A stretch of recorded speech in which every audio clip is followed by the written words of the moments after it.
So you complain about some of the logistical issues I have with the legislative process here in California. So, are there ways to improve the legislative process? I believe there are. As a fundamental premise, I think that the biggest problem is that there are just too many bills each year, and there just isn't enough bandwidth for all of the persons involved in the legislative process, elected officials, staff, interest groups, but particularly the decision makers, that they just have inadequate time to truly sufficiently review and analyze the sheer volume of bills in the California legislature.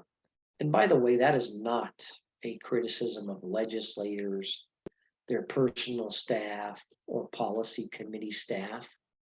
The reality is that there's only a handful of staff in each of the 120 legislative office to deal with thousands of bills.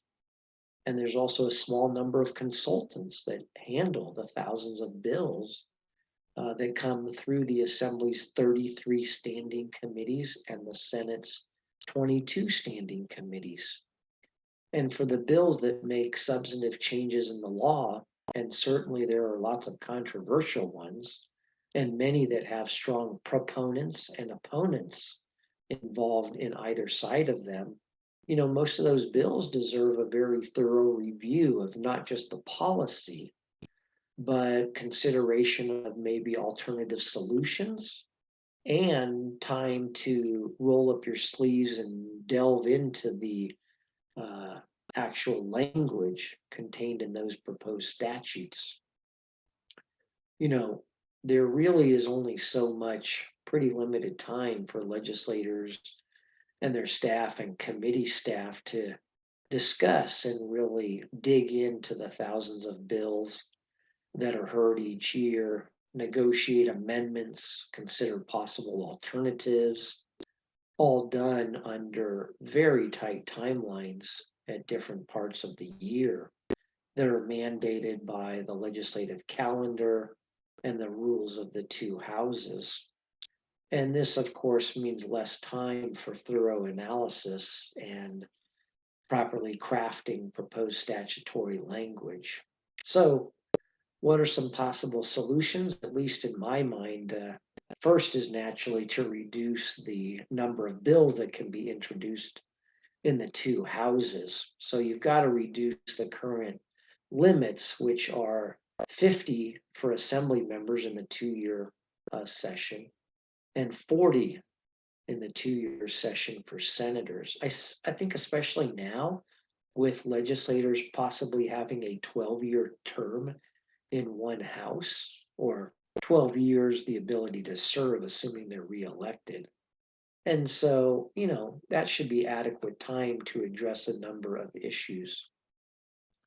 Now, I would keep in place the ability for legislators to, petition their leaders in the Rules Committee for a waiver if they needed an additional bill or two, but,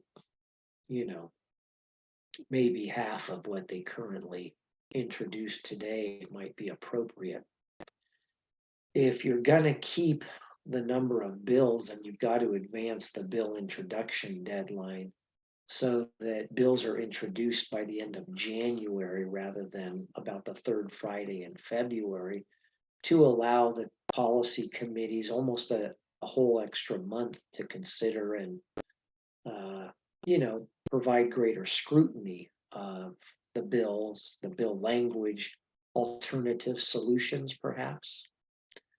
I'd like to see them consider more public feedback on bills, particularly the policy committees, to spend more time with the actual legislative language, the proposed statutory language, and solicit greater feedback in an open and public forum to make sure that the language works. This is not to debate the policy, but to discuss whether the language will accomplish what they intend to do. So it doesn't matter if you're going to vote yes or no on the policy. This is an effort to get the language right.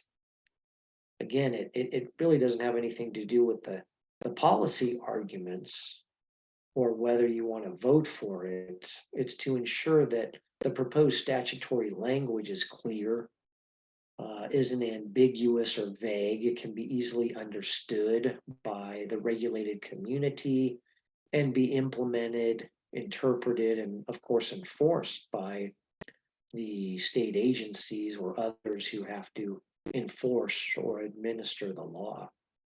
You know, in my mind, the policy committees really need to work through the bill language in greater detail and really involve legislators and interested parties in that process. But today, there are simply too many bills for this to be the main focus of the committees.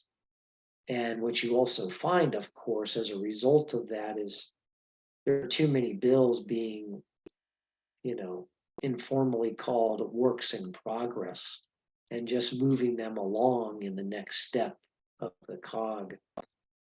There could be more than one public hearing on a bill, for example. In Congress, they generally take testimony on one hearing day, and on another, they actually roll up their sleeves and work through the language. They call it a committee markup, and they work with the bill itself. And then after that conclusion, then they vote to pass or defeat the bill. I also think the analyses could discuss the bill language more rather than a recitation, or in addition to, not rather than, in addition to a recitation of existing law, what the bill proposes to do, the arguments for and against the measure. Again, this is not a criticism of the committee staff. They're overworked analyzing too many bills, but the courts, the regulatory agencies, the regulated community, the public generally would, I think, benefit from having more explanatory material as it relates to the actual bill language, because usually a legal dispute or where the courts get involved is a dispute over language, not so much of the public policy that is encapsulated in the language, but why did they choose this language versus other language, for example? I think another beneficial thing would be to have a requirement to consider alternatives to the introduced bill. What I mean by that is requiring the policy committees to solicit, receive other possible alternatives, even consideration of non-legislative ones to address the stated public policy problem that they're trying to address in that particular bill. In other words, uh, does that public policy issue need to be addressed by legislation? Is a proposed statute the right fix to solve the problem? Or is there a different alternative?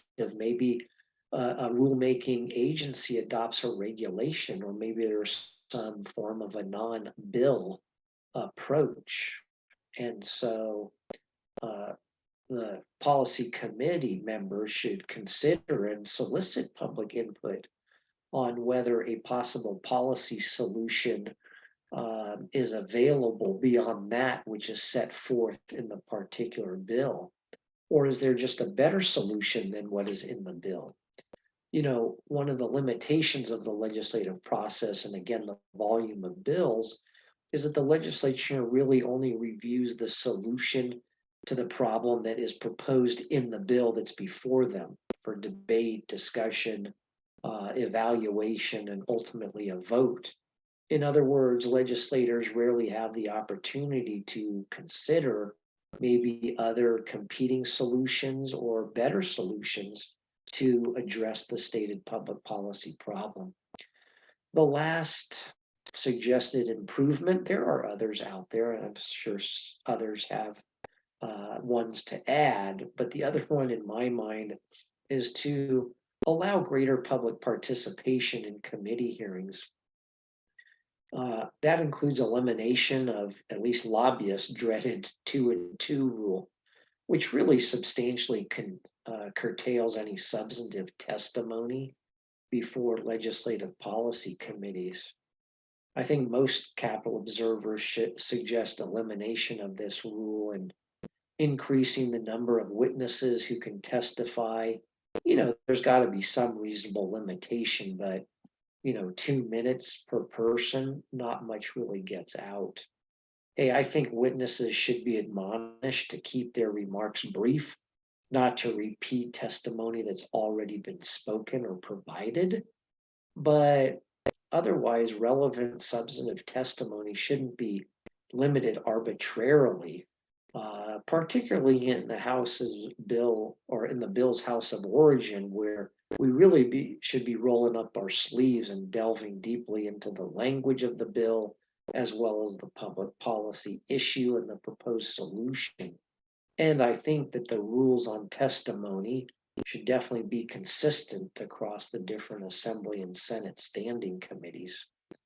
Now, as I said, there are other possible improvements to the California legislative process, including a whole probably cadre of ideas for the state budget process and budget trailer bills. But at least for my purposes, these are some of the main recommendations I have in improving the California legislative process.